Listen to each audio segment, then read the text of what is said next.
예수님에게는 12명의 사람이 있었습니다. 그러니까 천국 복음을 전파하기 위해서 12명의 사람을 세웠는데, 이 사람들을 우리가 12사도 또는 12명의 제자, 그렇게 이야기를 하지요. 이 초대교회 당시에 이들의 영적인 권위는 엄청났습니다. 예수님 다음으로 이 12명의 사도의 어떤 영적인 권위, 이런 것이 초대교회를 잘 유지할 수 있게끔 했던 굉장히 중요한 그런 요인이죠. 예수님께서 갈릴리에서 이제 어느 산에 올라가 가지고, 그때는 이제 가룟 유다는 없으니까 11명의 제자를 모아놓고 지상 대명령을 내리십니다. 그러니까 다른 사람들이 그 지상 대명령을 들은 게 아니고, 한 사람이 빠진 그 12명의 제자가 유일하게 예수님께로부터 지상 대명령을 듣습니다. 하나님께서 가장 기뻐하시는 일이 무엇인지, 이 땅에 너희들이 존재하는 이유가 무엇인지, 교회가 왜 이 세상에 세워져야 하는지, 이것들을 잘 설명하는 그 지상 대명령, 이 사람들한테만 예수님께서 말씀하셨다는 거죠. 마태복음 28장 18절로부터 20절에 있는 말씀을 보겠습니다. 시작. 예수께서 나와 말씀하여 이르시되 하늘과 땅의 모든 권세를 내게 주셨으니 그러므로 너희는 가서 모든 민족을 제자로 삼아 아버지와 아들과 성령의 이름으로 세례를 베풀고 내가 너희에게 분부한 모든 것을 가르쳐 지키게 하라. 볼지어다 내가 세상 끝날까지 너희와 항상 함께 있으리라 하시니라. 이 지상 대명령을 한 명이 빠진 12명의 제자만 모여진 그 산상에서 예수님께서 말씀하셨어요. 저거를 좀 줄여서 표현하면, 영혼을 구원하고 제자 삼고 하나님의 나라를 확장시켜 나가는 일이 하나님 제일 기뻐하시는 일이고, 교회가 이 땅에 존재하는 이유이며 그것이 바로 본질적인 사명이다. 이거를 아주 그냥 잊어버리지 않도록 이 12명의 사도들한테 머릿속에다가 아주 잘 심어 놓으셨어요. 그 다음에 이제 사도행전 1장으로 넘어갑니다. 얼마 안 돼가지고 사도행전 1장으로 넘어가는데, 예수님께서 이제 승천하는 날이 다가오셨어요. 그 예수님께서 승천하시니까 그 자리에 모여져 있는 숫자가 약 한 500명 정도가 모여 있었다, 그렇게 말씀을 드린 바가 있는데, 이 500명의 그 사람들의 그 주된 관심은 뭐냐면, 사도행전 1장에서 보면 예수님이 이제 지금 분위기가 지금 이상합니다. 감람산에 지금 올라와 있는데 여기서 무슨 일이 일어날 것 같아요 지금. 그리고 이제 예수님께로부터 승천에 대한 이야기를 들었겠죠. 근데 그렇게 아주 엄중한 시기 아닙니까 지금? 예수님 막 이렇게 승천하시는 엄중한 시기인데, 그들이 이제 마지막으로 예수님께 그 질문하는 내용이 있어요. 이제 예수님 올라가시면 우리가 못 본다.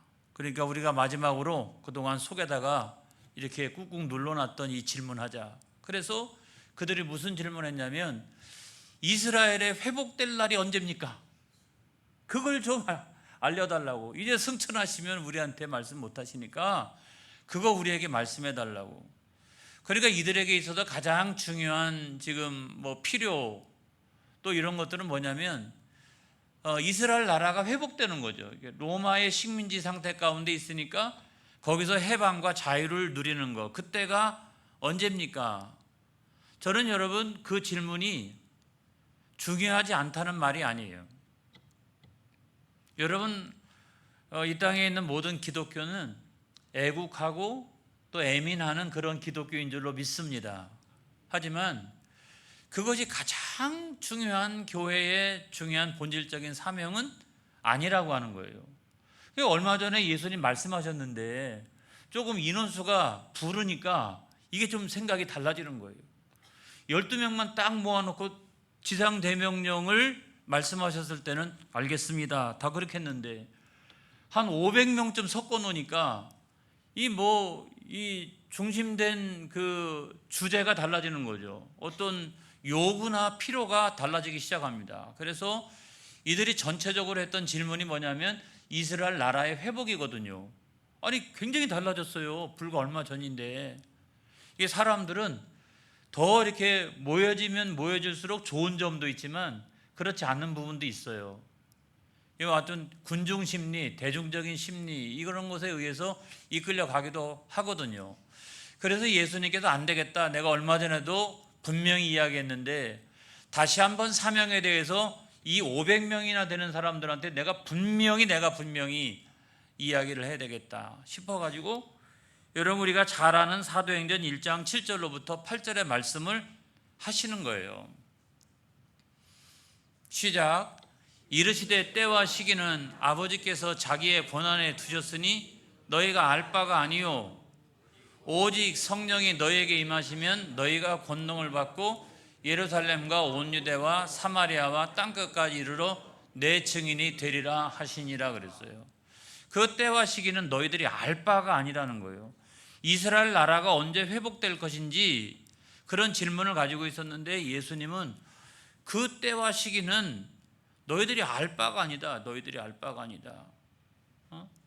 그러니까 여러분 오늘 이 인류의 역사를 생각해 보면 나라와 민족이 형성되고 난 다음에 얼마나 많은 민족들이 또는 나라들이 명멸해 갔습니까? 어떤 때는 그 민족이 그 나라가 막 강성했다가 한 수백 년 지나면 대부분 다 없어지고 뭐 1000년 이상 이렇게 지내는 나라들이 별로 없을 만큼 그렇게 명멸해 갔거든요. 근데 그런 모든 나라들이 다 회복되어지는 것이 하나님의 나라라고 하면 이거 심각하잖아요. 그렇게 없어졌던 모든 나라들이 다 다시 회복되어져야 한다라고 하면 전 세계가요 싸움질 하느라고 정신이 없을 거예요. 그러니까 오늘날 가장 대표적인 예로 팔레스틴과 그 이스라엘의 전쟁도 다 이해가 돼요. 왜냐하면 2000년 동안 우리나라였는데 2차 세계대전 끝나고 돌아와가지고 성경 말씀에 있다라고 이 땅은 우리 땅이라고 이야기하면 그걸 누가 인정하겠어요? 안 그렇겠어요? 우크라이나하고 러시아도 사실은 마찬가지죠. 원래는 또 러시아 땅이었잖아요. 이렇게 오랜 기간 동안. 그런데 나중에 아무튼 그들이 다 분립돼 나가고 이런 상태였기 때문에 얘네들이 저쪽 편에 서게 되면 우리를 위협하는 거 아니야? 이렇게 생각을 하니까 거기서도 아무튼 그런 갈등이 있는 거고, 만약에 이거를 인류 역사의 모든 나라와 민족이 다 회복되어져야 한다라고 하면 우리는 다시 삼국지 얘기를 해야 돼요. 고구려, 백제, 신라, 아니면 후백제, 고려, 이조 다 그거부터 얘기하기 시작해야 되는 거거든요. 하나님의 나라는 결코 그런 것이 아니라는 거죠. 그런 방식으로 의해 가지고 하나님의 나라가 이루어지는 것이 결코 아니다. 그러니까 그거는 너희들이 알 바가 아니다. 그러시면서 오직 성령이 임하시면 너희들은 성령 받아야 된다. 그래서 성령 세례를 받고 성령의 충만함을 받고 너희들은 권능이 있어야 된다. 그리고 이 천국 복음이 처음에는 마가다락방 여기서 조그만 데서 120명이 모여져 있는 데서 시작이 되어지만 그것이 조금 있으면 오순절 여기에 방문한 유대인들을 통해 가지고 온 예루살렘에 그리고 사마리아에 땅끝까지 이르러 증거가 될 터인데, 그때의 하나님의 나라라고 하는 것은 뭐냐면 나라와 민족의 이게 구별이 없다 이 말이에요. 그걸 초월한다는 거죠. 나라와 민족 또는 인종을 초월하고 남녀노소 빈부귀천 그거를 다 초월하는 나라, 그거를 초월하여 하나가 되는 나라, 이 세상에서는 생각해 볼 수도 없는 그런 나라가 하나님의 나라고, 그래서 그런 하나님의 나라를 이루어가기 위해서는 예수 믿어야 돼. 예수 믿고 제사함 받아야 돼. 의롭다 칭함을 얻어야 돼. 하나님의 자녀가 돼야 돼. 그래서 너희들은 나가서 어떤 방법으로 모든 사람들이 하나님 나라의 일원이 되어질 수 있느냐? 너희들은 나가서 내 증인이 되어져야 돼. 예수 그리스도가 아니고서는 결코 불가능해. 예수님이 아니고서는 하나님 나라에 들어올 자가 없어. 그렇기 때문에 너희들은 사나 죽으나 그 천국 복음을 증거하고 그 다음에 예수의 증인이 돼가지고 살아가야 돼.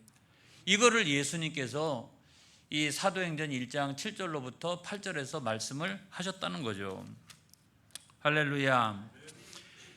이거를 이제 여기 있는 500명이나 되는 사람들한테 이야기했어요. 그런데 말씀을 헛듣는 사람들은 소용없어요. 하도 아무튼 그 말씀을 잘 안 들으니까 또 다시 한번 그 강조해서 천국 복음의 사명, 예수의 증인 이거에 대하여 말씀을 주셨건만 그럼에도 불구하고 헛듣는 380명은 그대로 그냥 자기 집으로 돌아가고, 이건 제가 한번 설교를 했으니까 더 이상 길게 설명하지 않겠어요. 그런데 이제 그 120명의 사람들은 12제자를 초월해서 120명의 사람들은 그 말씀을 듣고서 마음이 뜨거워지기 시작했어요. 그래, 우리는 그냥 집에 못 가. 우리는 은혜 받았으니 그냥 집에 못 가. 그래가지고 예수님 말씀하신 대로 흩어지지 않기 위하여 다시 원래 그들이 있었던 마가다락방으로 돌아가서, 그렇죠?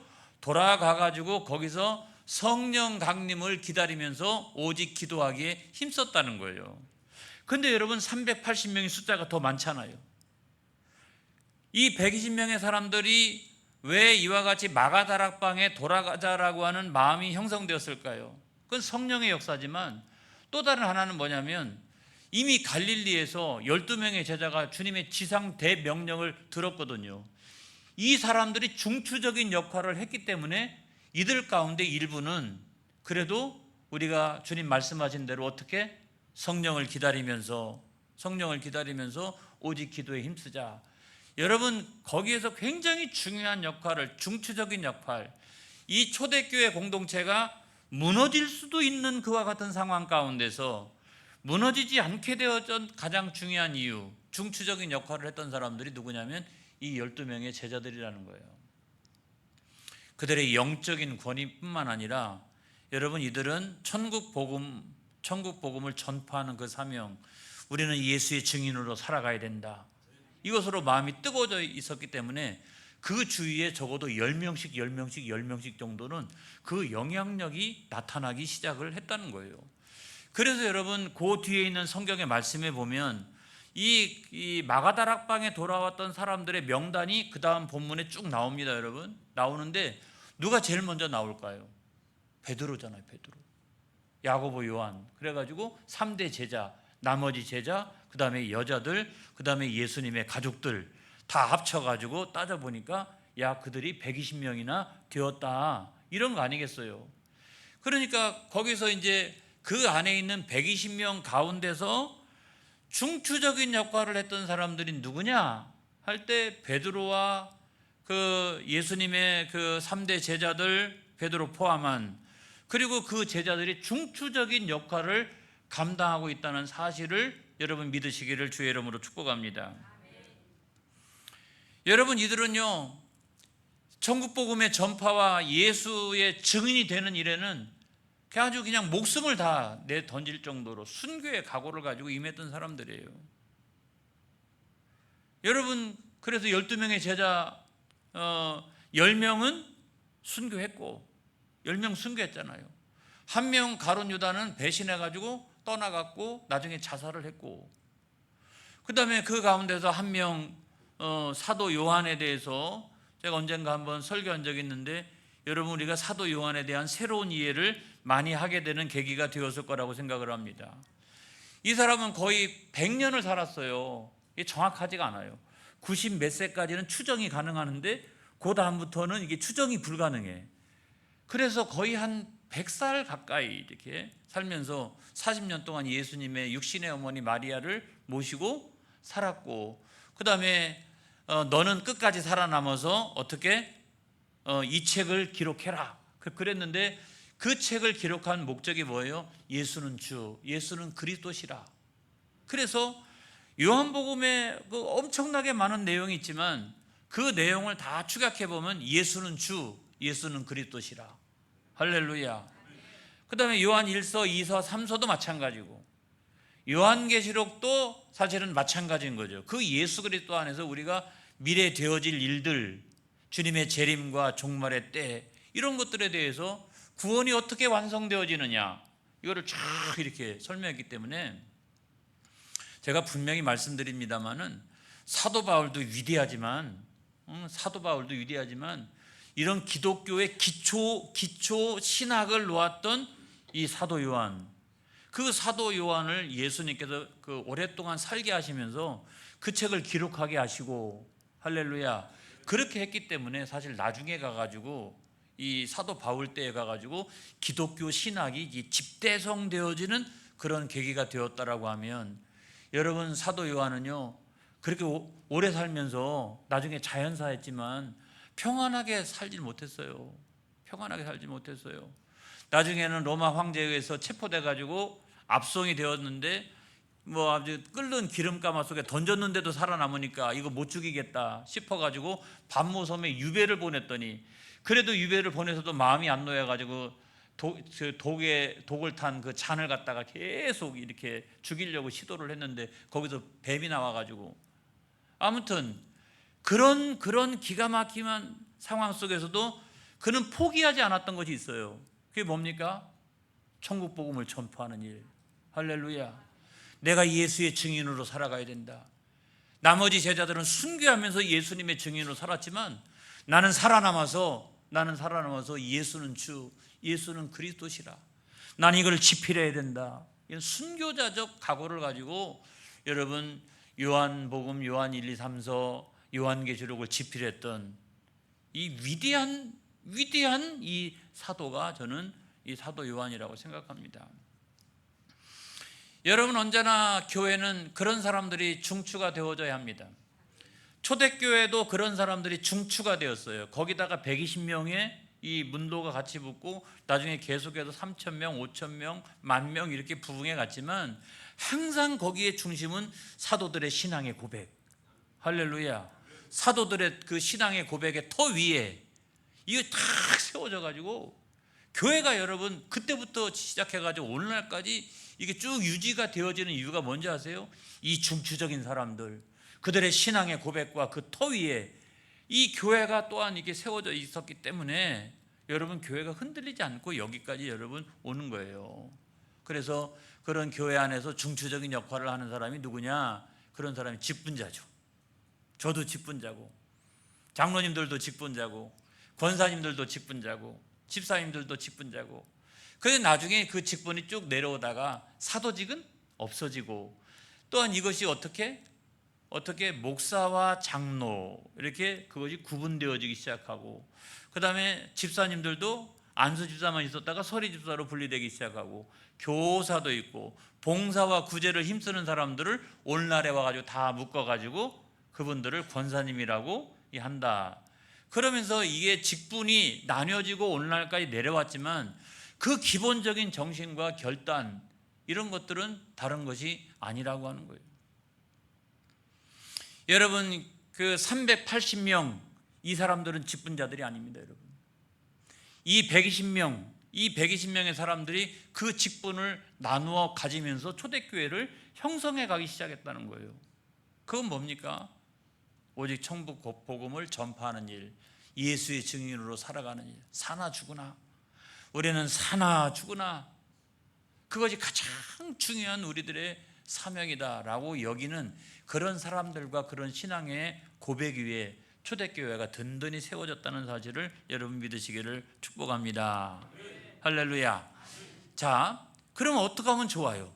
현실의 교회는 연약하기 때문에 500명이 있다가 그 중에 380명은 집이나 왔다 갔다 하고 있고 120명은 그나마 아무튼 뭐 이렇게 천국 복음 전파 이거 해야 된다라고 그나마 생각하고, 야, 어떻게 하면 그래도 예수의 증인으로 내가 살아갈 거냐, 이런 걸 고민하는 사람이 500명 중에 380명은 대부분 아닌 것 같고, 나중에 120명이 그런 사람들이 있고, 야, 이 중추적인 역할을 하는 제자들 12명이 꼭 필요한데 그 12명 가운데도 한 사람은 벌써 배신해가지고 떠나가 있고 또 자살하고 이런 일이 생겼단 말이죠. 이걸 어떻게 하면 좋으냐?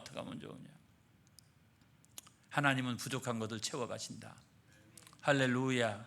하나님은요 부족한 것을 채워가신다. 부족한 것은 우리의 모습이지 하나님은 그 부족한 것을 채워가신다. 이거를 믿으시기를 바랍니다. 제가 가장 가슴 아픈 거는 가룟 유다예요.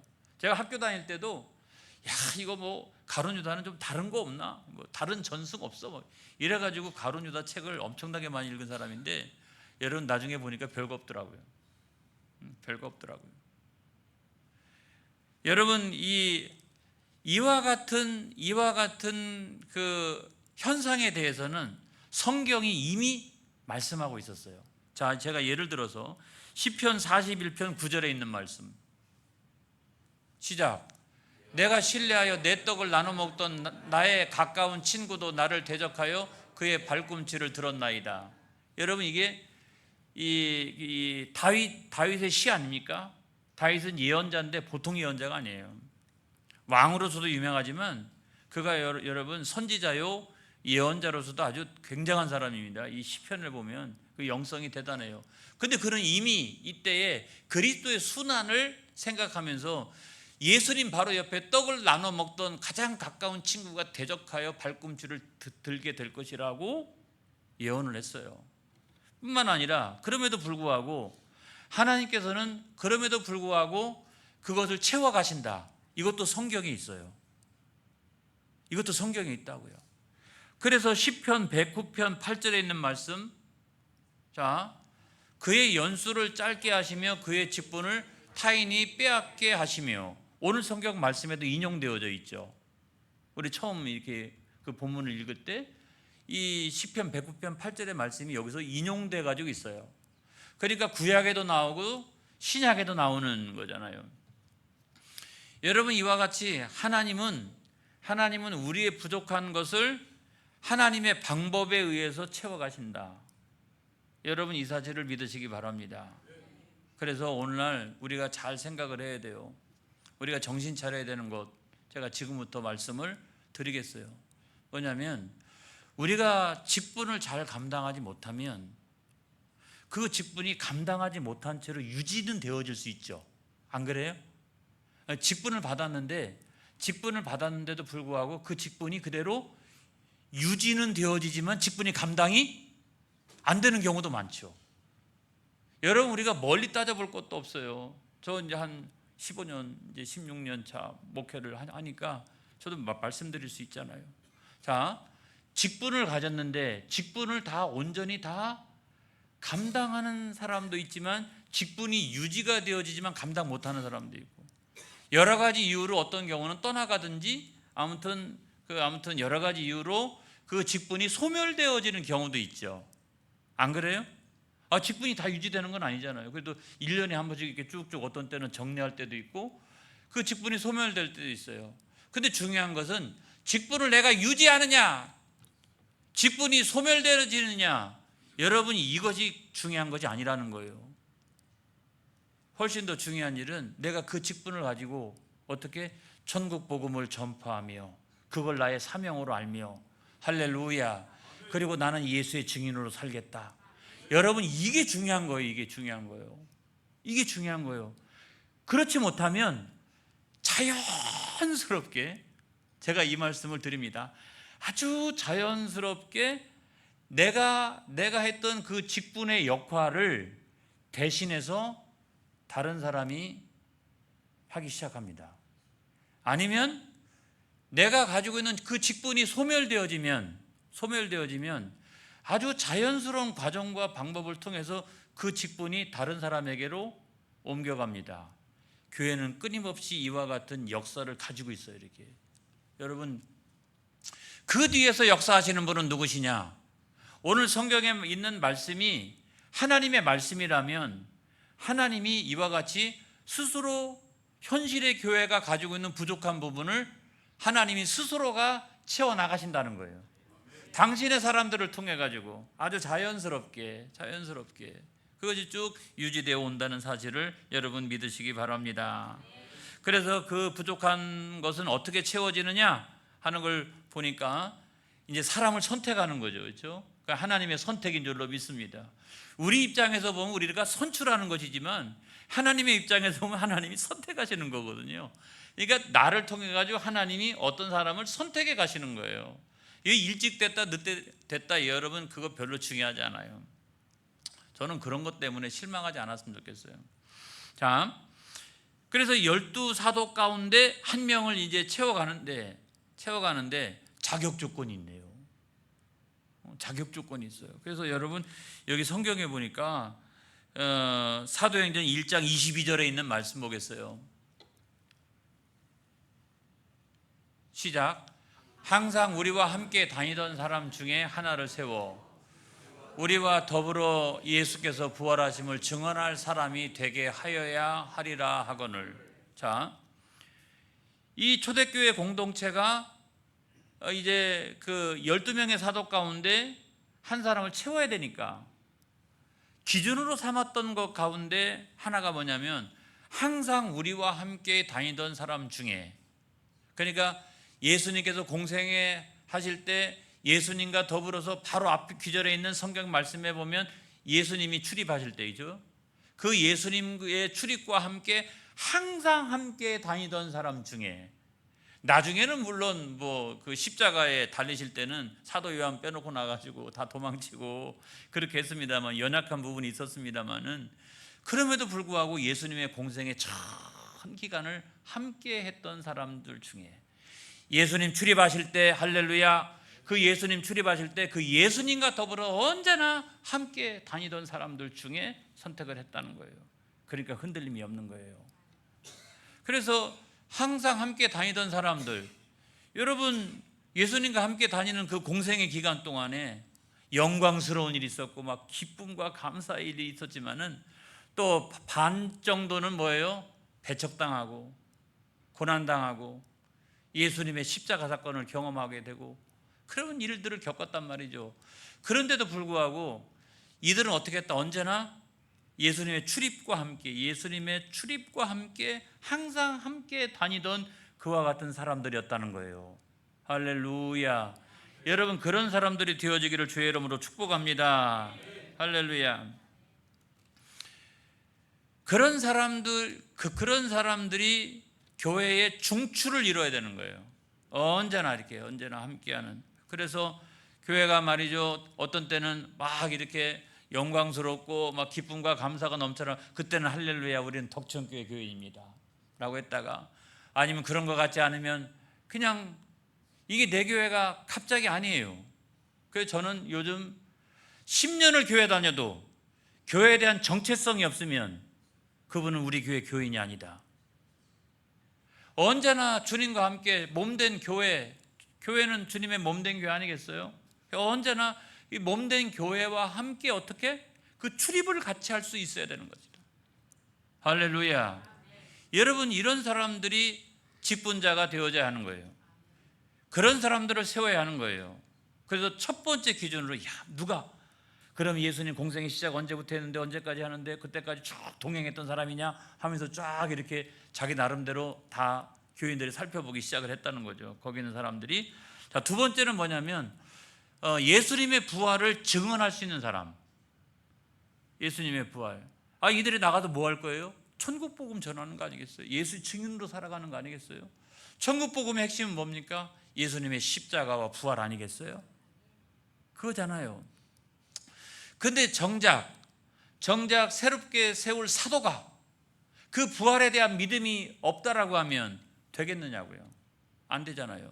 그래서 우리는 다른 것보다, 다른 세상적인 어떤 기준이나 그런 것보다 가장 중요한 것은 신앙이다. 신앙. 할렐루야. 신앙이다. 그래서 문화 생활로서의 신앙생활, 종교 생활로서의 신앙생활 하면 안 됩니다. 우리 교회는 그거 완전히 이게 우리 안에서 이렇게 뽑아내야 돼요. 그리고 성경 중심, 할렐루야, 온전한 신앙생활을 우리가 이뤄가야 되는 거예요. 믿습니까? 그래서 중요한 것은 그 믿음인 것이지 다른 것이 아니라고 하는 거예요. 다른 것이 아니다. 이 말씀을 드립니다. 이 두 가지 기준을 딱 이제 세워놓고 이게 쫙 이제 보니까 자기들끼리도 이렇게 해보니까 두 사람이 딱 이렇게, 한 사람은 요셉이라고 하는 사람. 여러분 여기 성경에 나와 있잖아요. 요셉이라고 하는 사람, 또 하나는 마띠아라고 하는 사람인데, 요셉이라고 하는 사람이 먼저 이렇게 등장하고 있는 것을 보면 사도행전 1장 23절 한번 보겠어요? 시작. 그들이 두 사람을 내세우니 하나는 바사바라고도 하고 별명은 유수도라고 하는 요셉이요, 하나는 마띠아라 그랬어요. 자, 요셉이라고 하는 사람이 먼저 등장하죠, 성경에. 마띠아가 나중에 등장을 하죠. 그게 왜 그럴까요? 아무튼 한 사람을 뽑는다라고 하면 유력한 사람이 누구인가라고 할 때 그래도 조금은 더 유력한 사람이 요셉이라고 생각을 했으니까 성경에 먼저 나와 있는 거죠. 먼저 나와 있는 거예요. 마띠아는 그 두 가지 조건에 충족한 사람이지만 그럼에도 불구하고 이 사람보다는 이렇게 유력하지 않다, 약간 이렇게 이 두 사람이었어요. 기본적인 조건을 다 충족하는 사람들이에요. 그런데도 불구하고 한 사람만 뽑는다면 어떻게 하면 좋아? 이 사람도 다 마음에 들고 저 사람도 다 마음에 드는데, 우리가 지난번에 직분자를 선출할 때 그런 마음 아니었습니까? 근데 아무튼 이 사람도 좋고, 제가 지금도요 마음속에는 인간적으로 안타까운 분들이 있어요. 정말 그래요. 그런데 이제 보니까 그냥 속되게 표현하면 1등 요셉, 2등 마띠아 이렇게 나온 거예요. 근데 둘 중에서 한 사람을 뽑기로 했으니까 방법이 없잖아요. 그러니까 하나님 선택해 주세요. 하나님, 우리는 뭐 여기까지만 하겠습니다. 하나님 선택해 주세요. 그랬더니 제비뽑기를 했어요. 제비뽑기를 해가지고 선출된 사람이 누구냐? 세상에 2등이었던 마띠아가 선출이 된 거예요. 왜 그랬을까요? 왜 그랬을까요? 왜 그랬을까요? 사람이 유력하다고 생각하는 거하고, 하나님은 과거도 보시고 현재도 보시고 미래도 보시는 하나님이시기 때문에, 여러분 요셉은요 그 다음부터 성경에 등장 안 해요.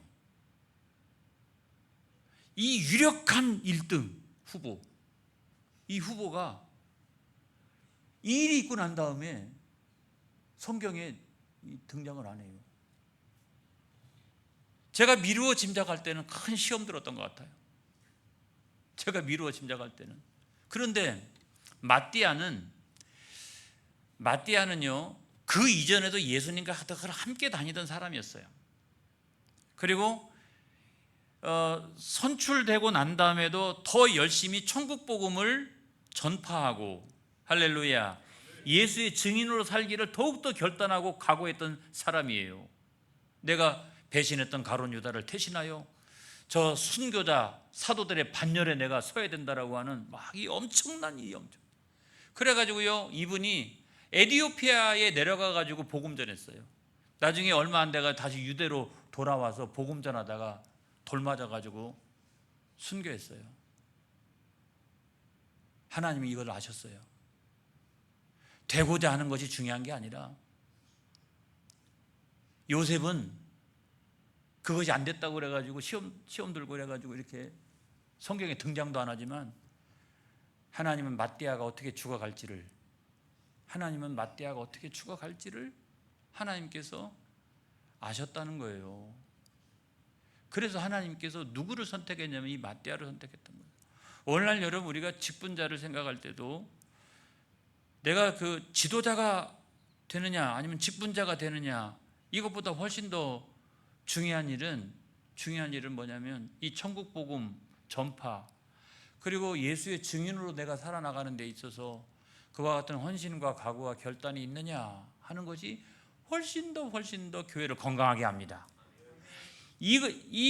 이쪽이 무슨 누가 지도자가 되느냐 여기에 관심이 있으면 그 교회는 맨날 어려움을 겪어요. 중요한 것은 누가, 어떤 사람이 더 열심히, 내가 1등이 되든 2등이 되든 안 되든 아무튼 어떻게 하면 천국 복음 전파의 사명, 할렐루야, 그것뿐만 아니라 또 어떻게 예수의 증인으로 살아갈 것인가, 이게 더 중요하지. 제가 이 본문을 가지고 새벽에 지난번에 설교할 때 한번 질문을 해봤어요. 한번 질문을 해봤는데 제가 이렇게 질문했던 걸로 기억이 납니다. 지도자로서 사도가 되는데, 내가 사도가 되는데 너 사도가 되면 금방 돌 맞아가지고 죽어. 너 순교하게 될 거야. 그럼 할까요, 안 할까요? 이게 제 질문의 요지였어요. 너 사도가 돼. 이건 엄청난 일이야. 그 영적인 권위와 이건 엄청난 일이야, 이 사도. 근데 너는 사도가 되자마자 얼마 안 있다가 돌 맞아 죽어. 너 순교할 거야. 그러면 나 사도 하겠다라고 이야기할 분들이 여러분 얼마나 있을까요? 근데 저는 이렇게까지 생각하지 않더라도 중요한 건 뭐냐면 이 직분, 이건 매우 귀한 일이요. 할렐루야. 그 직분을 감당하기 위해서 우리가 그거를 어떤 자리로만 생각하는 게 아니라 어떻게 천국 복음의 전파, 그 사명과 예수의 증인되라고 주님이 나에게 맡겨주신 일이기 때문에 나 그거 잘 감당 안 하면 나도 모르는 사이에 자연스럽게 다른 사람이 그 직분을 수행하게 될 것이다. 내가 그 직분을 유지하고 있더라도 그 직분의 일은 나도 모르는 사이에 다른 사람이 하고 있을 것이다. 여러분 절대로 빼앗기지 않는 그 영광의 직분을 절대로 빼앗기지 않는 여러분 되어지기를 주님의 이름으로 축복합니다. 할렐루야. 기도하겠습니다.